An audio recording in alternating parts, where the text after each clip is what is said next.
He didn't scream like a man. He screamed like history itself was breaking. The second most powerful man in China didn't die by sword, or poison, or a whisper in the dark. He was boiled alive, slowly, publicly, feet first. And the emperor watched. No trial, no final words. Just steam, and silence, and a smell that clung to silk and memory. But this wasn't just an execution.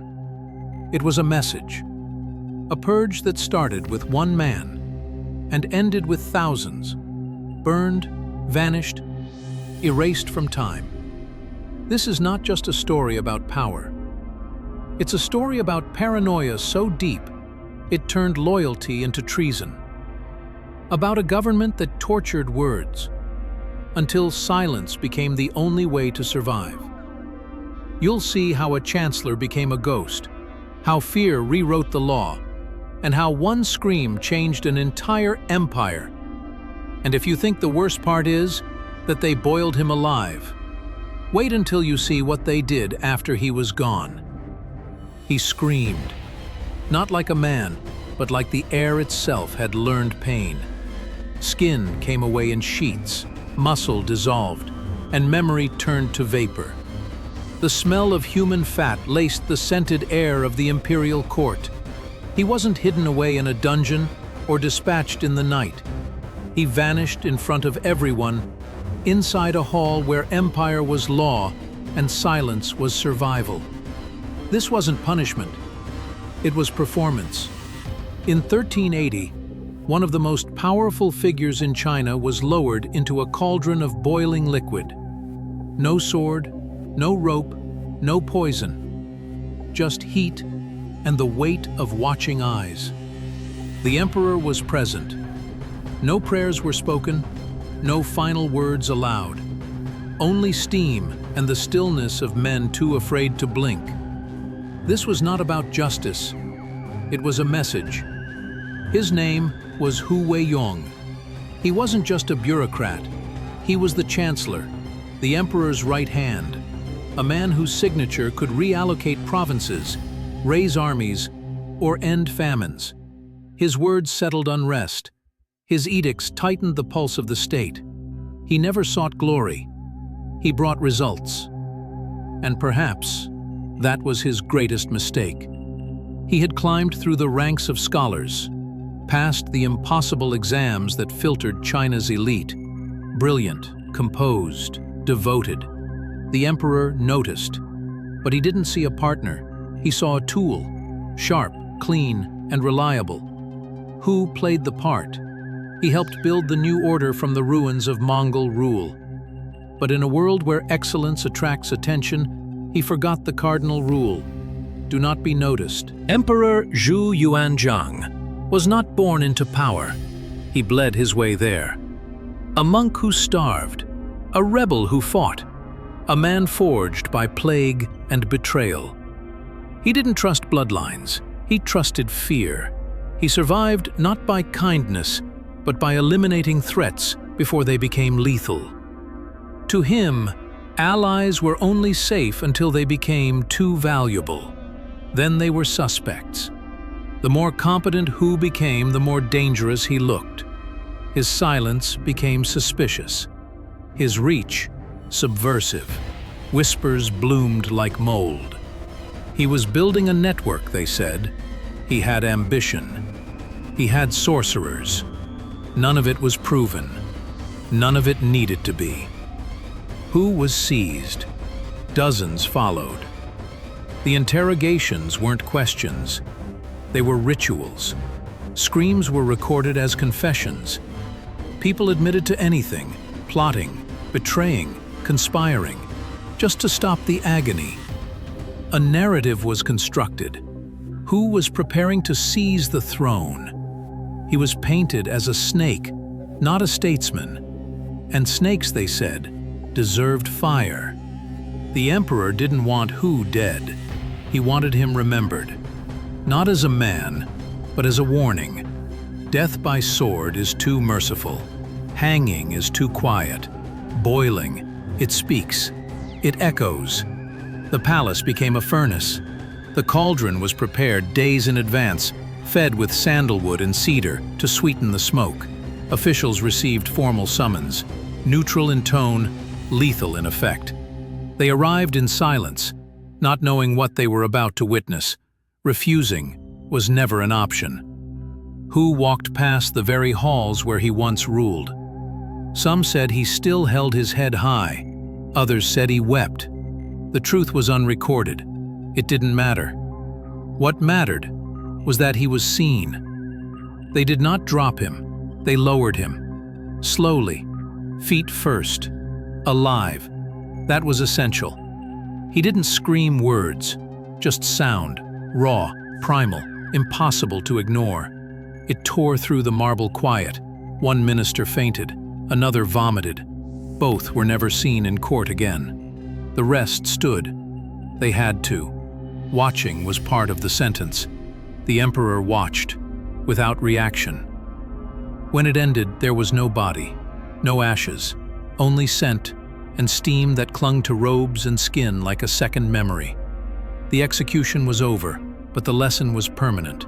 The office of chancellor was abolished. No second in command would ever rise again. Authority became a straight line, upward only. From then on, it was not just action that condemned you, but hesitation, tone, silence, thought. Fear became not a flaw, but the function. Zhu didn't seek evidence. He crafted reality. Hu was first a builder of government, then a tool of terror. He was erased, and yet that steam remained. In every corridor, in every trembling signature, in every quiet room where a man thought before he spoke. Hu Weiyong had vanished, but everyone still heard him. The emperor's court did not revert to normal after that day. It couldn't. The air itself had changed. Words became slower, safer. Eyes darted more often, hands trembled when holding brushes. Officials learned to speak in circles, to praise without warmth, to obey without interpretation. The bureaucracy was no longer a place of debate. It was a theater of survival. Zhu Yuanzhang had rewritten the rules. Treason was no longer about acts. It was about thoughts. It wasn't only betrayal through action that could lead to punishment. Hesitation, silence, or even a stray metaphor in a poem could be read as disloyalty. Language turned into a trap, each syllable a potential misstep. One ill-timed pause could be the end. Poets wrote less, historians revised faster, ministers stopped sharing opinions entirely. The emperor's fear had become contagious, a virus infecting the structure of governance. To challenge a policy, to suggest an alternative, even to echo a rumor too softly, all were dangerous. Zhu didn't need thousands of victims. He needed memory. He needed silence. After Hu's elimination, thousands were swept into the storm. Colleagues, relatives, servants. Guilt, once assigned, was contagious. Whole bloodlines collapsed under suspicion. Generations erased, not because of what they did, but because of who they knew. This was no isolated event. It was a purge with a philosophy. And it worked. Zhu centralized power to a degree unseen before. No minister again held the authority Hu had. No official would ever again be so necessary to the machine that he could threaten its operator. The structure was flattened. All roads now led to the throne, and none returned. But fear has a long memory. The emperor could not forget what it took to reach his position, nor what it might cost to keep it. So he built walls, not just of stone, but of spies. He created a secret police force to listen where words weren't spoken. He ordered families of officials to live within reach, hostages by proximity. He even wrote imperial instructions for his heirs. Never allow ministers to grow strong. Hu Weiyong's execution was not an accident of rage. It was a message engraved in flesh and silence. In the emperor's worldview, visibility was threat. Competence, if too bold, became rebellion. Fear, on the other hand, was reliable. It could be counted, measured. managed. Zhu ruled for decades. Under his hand, China became more unified, more efficient, and more paranoid than ever before. Obedience was enforced not only by punishment, but by memory. Officials obeyed because they remembered. Hu's name was erased, but not his shadow. It hovered in meetings where no one volunteered opinions. It whispered behind locked doors where no one dared speak too clearly. It sat beside every inkstone where a sentence might be read too boldly. His story was never written officially, but everyone knew it, because the smell of boiling cedar still lingered, long after the man himself had disappeared. There was no grave, no marker, no whispered prayers on ancestral altars. Hu Weiyong was denied the most fundamental form of legacy, remembrance. His existence had been declared unworthy of memory, his achievements redacted, his failures exaggerated until they became grotesque. And that, more than any boiling cauldron, was the point.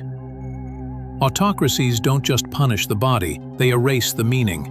A name becomes a cautionary tale, a myth engineered to keep hands trembling over paper and eyes downcast in the throne room. The empire didn't need people to believe the charges. It only needed them to remember what happens when one stands too tall.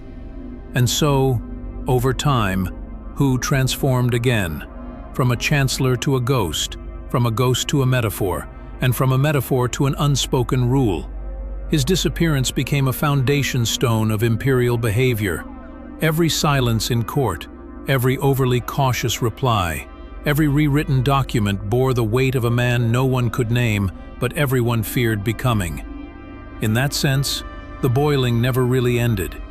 It continued in soft voices, in the shaking hands of scribes, in the fearful glances of governors who wondered if today's loyalty might look like tomorrow's ambition. It endured because fear, once ritualized, becomes self-sustaining. And the emperor, who had once begged for rice as a barefoot beggar, had ensured no one would ever forget what he had become, or what he had done to get there. Not with statues, not with praise, but with silence that burned longer than fire. What remains of Hu Weiyong is not a man, nor a memory, but a mechanism. He is the gap between words in a minister's report. He is the caution in a general's salute. He is the absent name in a history book where a chapter should be. The empire may have erased him from the records, but they engraved him into behavior. This is how control sustains itself, not through violence alone, but through the shadow of it. One execution witnessed in silence can echo louder than 1,000 edicts. That echo becomes instinct. That instinct becomes law. And so, centuries later, in the halls once soaked in steam and scented smoke, where ministers still tread with careful steps and ink flows like measured breath, the ghost of Hu still walks. Not as vengeance, not as martyrdom, but as warning. He didn't vanish in the dark.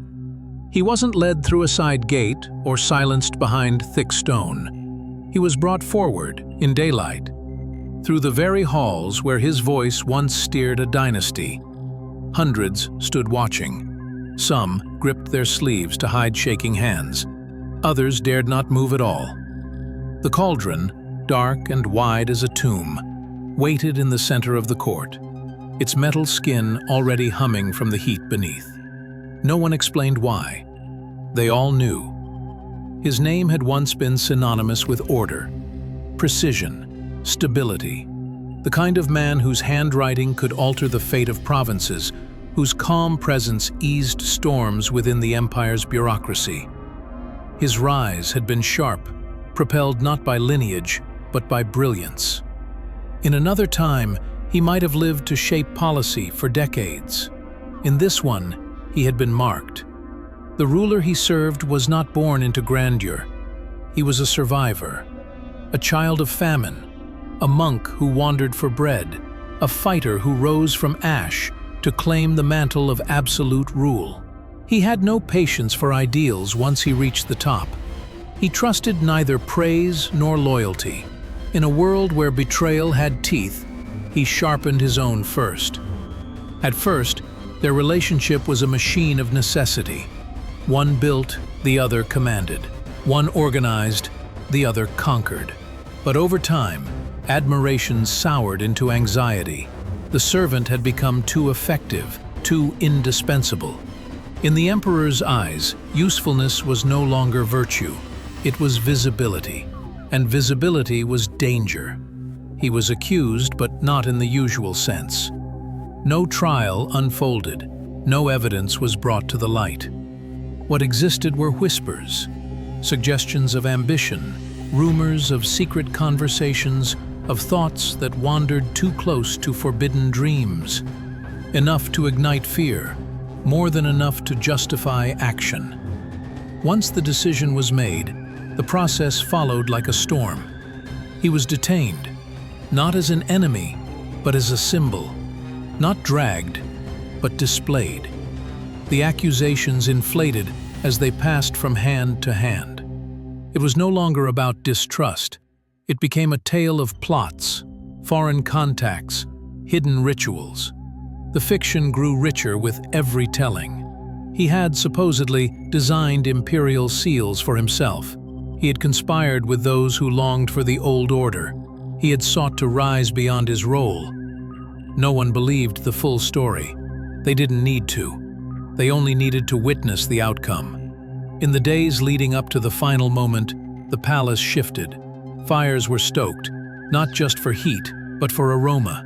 Aromatic woods were chosen carefully, sandalwood, pine, cedar, to mask the more human scent of what was to come. The vessel was prepared in the inner court, not hidden from view, but deliberately framed by carved pillars and silken baskets. The guests received formal invitations, inked in calm bureaucratic script. They were summoned not to observe punishment, but resolution. They arrived in silence. No one asked questions. Every man knew that to express hesitation now was to mark oneself. The condemned walked barely. His body bore signs of prior sessions, wrists too thin for the shackles, bruises under ceremonial robes, yet he moved forward. That movement was essential. A man who couldn't stand might be pitied. A man who collapsed might be mourned. But a man who could walk and fall could be controlled. The lid was removed. Steam rose like breath from some dormant beast. The ropes were brought out. The crowd stiffened, eyes averted and returned. He was hoisted, not by hands, but by systems designed for precision. Slowly, steadily, without drama, feet first. There is no metaphor clean enough to explain what boiling does to a body. The reaction is not dignified. It's not swift.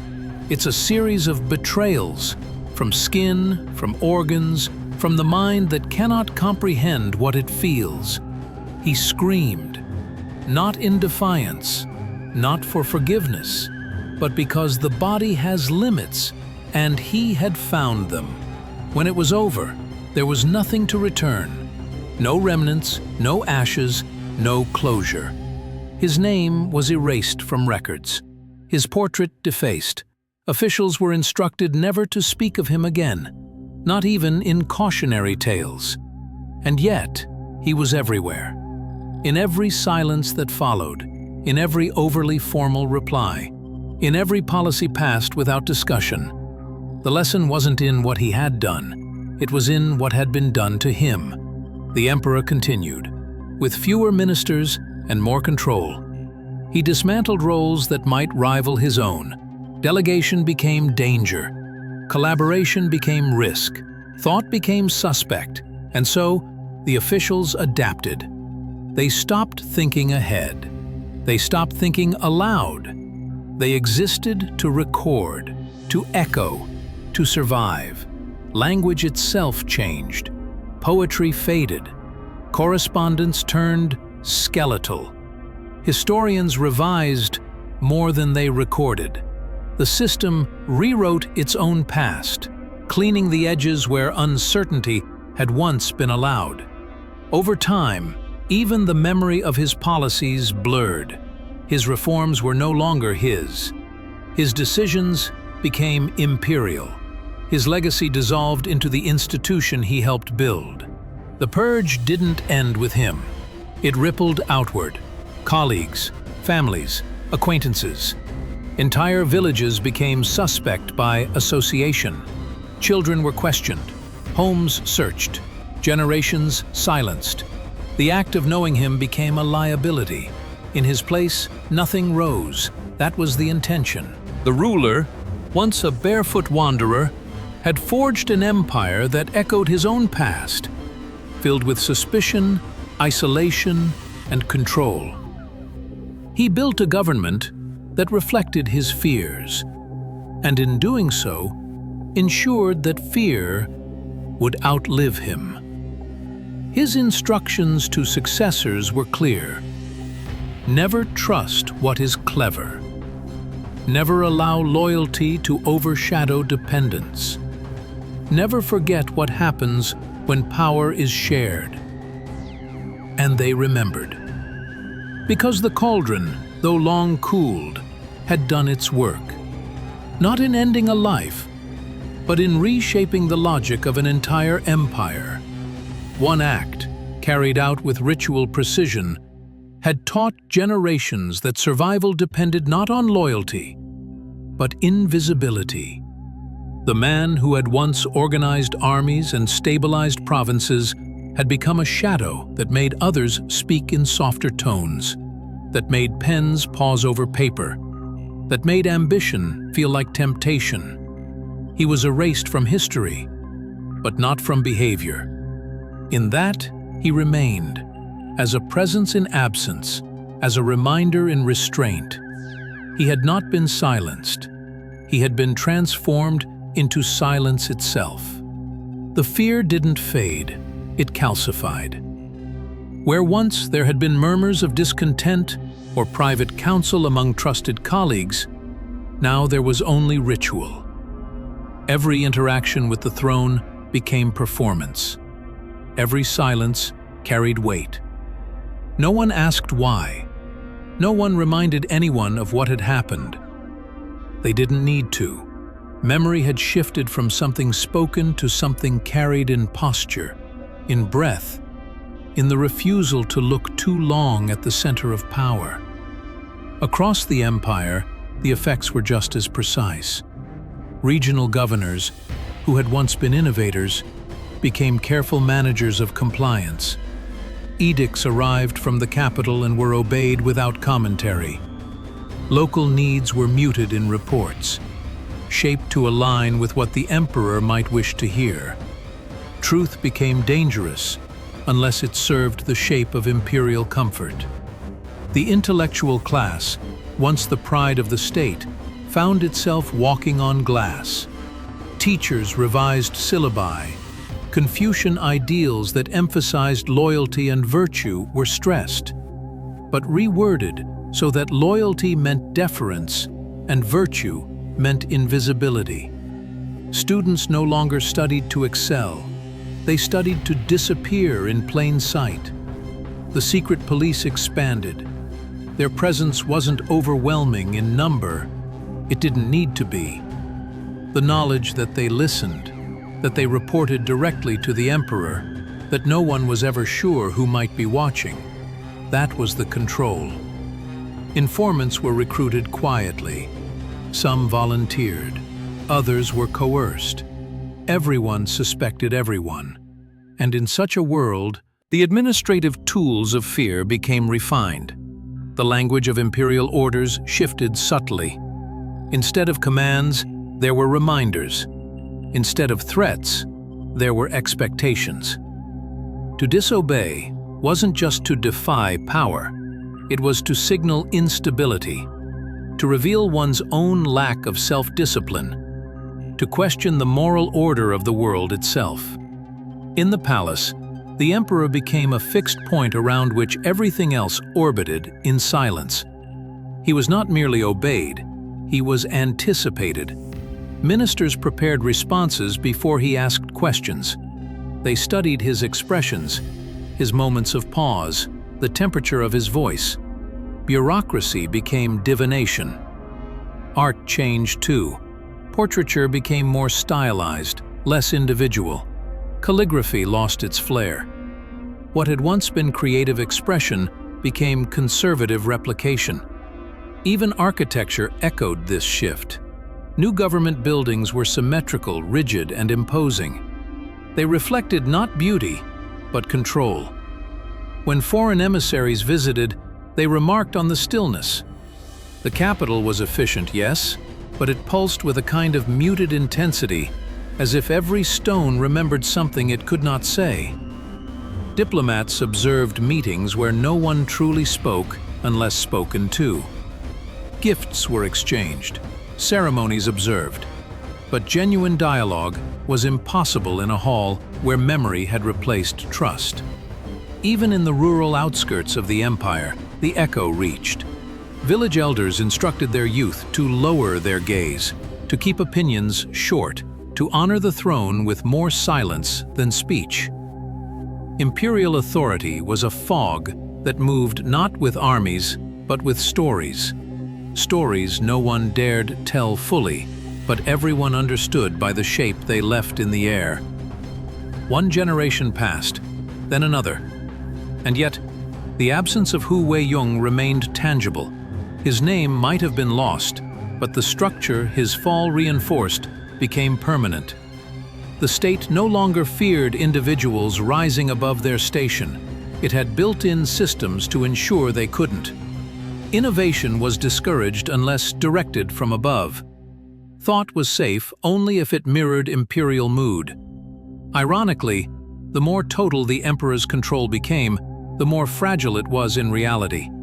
Every decision had to be perfect, every response immediate. Mistakes at the top could not be blamed elsewhere. There was no elsewhere. With all power concentrated, all failure pointed in one direction. And so, paranoia deepened. The court remained outwardly unchanged, resplendent, formal, precise. But inside, it rotted quietly. Men who once entered government to serve left broken, exhausted, forgotten. Ambition eroded into procedure. Curiosity dimmed into calculation. No one dared rise. And because of that, no one knew how to lead when crisis came. Yet the system endured. Because systems built on fear do not collapse from within, they petrify. Like a statue that no longer resembles the living body it once modeled, they persist in form, even after function has faded. The cauldron that once hissed and steamed had long gone cold, but its heat lived on, in decisions made far from its reach. And the emperor who had ordered its fire, who had watched not just to punish, but to imprint his will into the structure of history, left behind something more enduring than law or policy. He left behind silence, not absence of sound, but the silence of careful speech, of measured loyalty, of lives lived just below visibility. That silence became inheritance, passed from minister to minister, ruler to ruler. It shaped the empire more than conquest, more than reform. It taught not how to govern, but how to be governed. It instructed not in virtue, but in caution. It survived longer than any dynasty, because silence, once ritualized, is harder to challenge than oppression.